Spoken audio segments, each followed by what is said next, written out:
Now, Brian Wilson, Mary Catherine Ham, Brian Neiman, today's newsmakers, and you, the Morning Majority. 105.9 FM, AM 630. WMAL.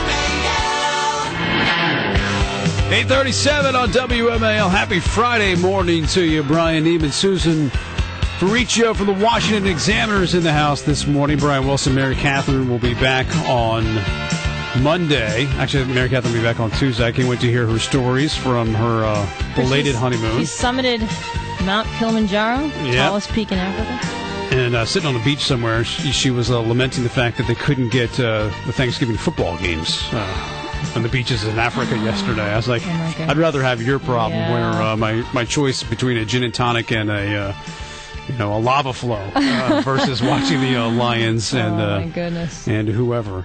Shannon Bream from the Fox News Channel is kind of joining us a little bit later. We've been talking about this question of whether or not internet sales tax should be implemented on all goods because it's Black Friday. A lot of the brick and mortar stores are like, hey, it's unfair. We have to charge sales tax. We have to charge our customers 6% more, 10% more. Should there be internet sales tax? I'm taking your phone calls. Let's talk to Mike in Upper Marlboro. Mike, you're on 105.9 FM and AM 630 WMAL. Good morning, Brian and Susan. How are you? We're doing well, thanks. Good morning. Good. I spent 30 years in the car business financing cars, so I have a pretty good idea how to be shopped. But number one, when you go to find something, you find the product, you find the colors that's available, and then lastly, you find your price. Right. And the Internet is a great shopping tool because what you can do is you go into a store, and I never pay retail. I basically come up to the person, and I don't care what it is. If it says it was $500, it's now $300. Right. I'll say, well, take $30 off of it, and you've got a deal. And the people usually do that. And when I buy suits or shirts, I'd always put two on the counter, ask for the manager or assistant manager, and he'd say, well, there's no discounts on those, sir. And I'd say, well, how many do I have to buy? And he'd say, well, buy 6. I can give you 10% off, and I'd buy them. So I'd always use, and everybody is willing to go down 6% or 7% or even 10%. And particularly your stores that you shop, every day, the smaller stores. I try not to give my business to big stores because the little ones are the ones that really need the help most of the time.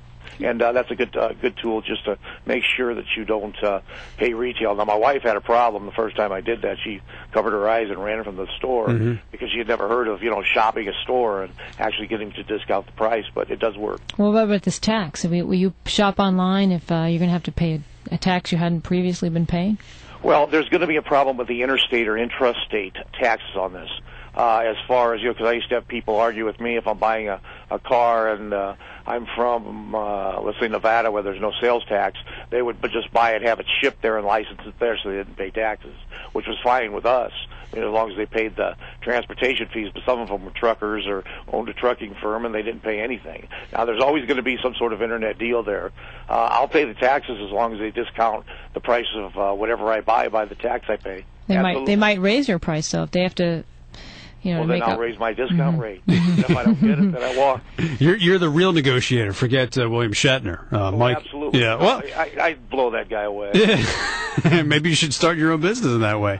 Everything is negotiable. I that's one of the things I learned from the Great Recession, that you can negotiate a lot of different things.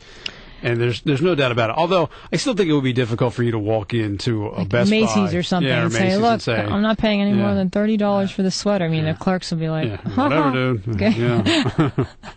See you later. But Next. there are some things that definitely can be negotiated. Shannon Bream joins us now from Fox Business Channel, or Fox News Channel, I should say. Morning, Shannon. How are you? Good morning, Brian and Susan. How are you? Happy Black Friday. Thank you. Same to you. We've been having a good show this morning, good discussion about shopping. Have you ever done the Black Friday shopping before? Only against my will. Yeah. I am very wimpy. I love online shopping, and not a big fan of the hustle those crowds, right? I know. You have to be a certain kind of person to really want to get in there with those crowds. I mean, I've been watching some of the footage on television. You see people just storming through the doors, running for the escalators, and fighting over things. There's a pepper spraying, gunshots. I mean, God, it sounds crazy. It sounds absolutely crazy. Yes. Now, are you in New York this morning, or are you in D.C.? You know what? I'm actually in Mount Holly Springs, Pennsylvania. Population about 2,500. Okay. With the in-laws, and I'm getting ready to head back to D.C. to sub for Brett and Greta tonight. So it's going to be you're going to be busy. Yeah. Wow, that's going to be fun. You're doing both shows. That's cool. Yeah.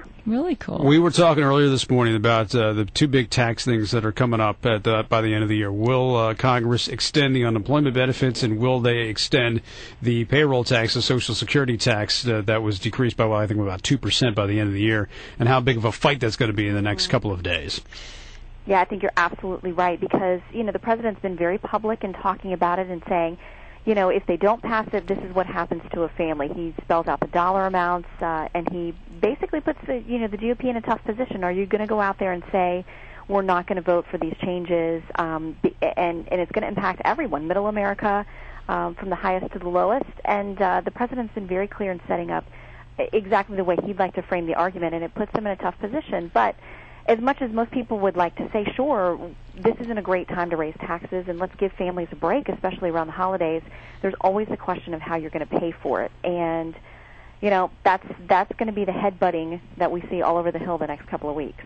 And it's going to be interesting to see who caves in here. Whether the Republicans cave in, if they're going to say, look, we'll do pay-fors that we don't necessarily like because we don't want to be painted as the villain here. Particularly if the Democrats say, let's pay for it with a tax on millionaires. So how bad would that look if Republicans said, no, we're not going to vote for this? And then the Democrats could say, well, look at that. They're not going to extend your unemployment insurance. They're not going to extend your payroll tax cuts because they support, tax breaks for millionaires. It looks terrible.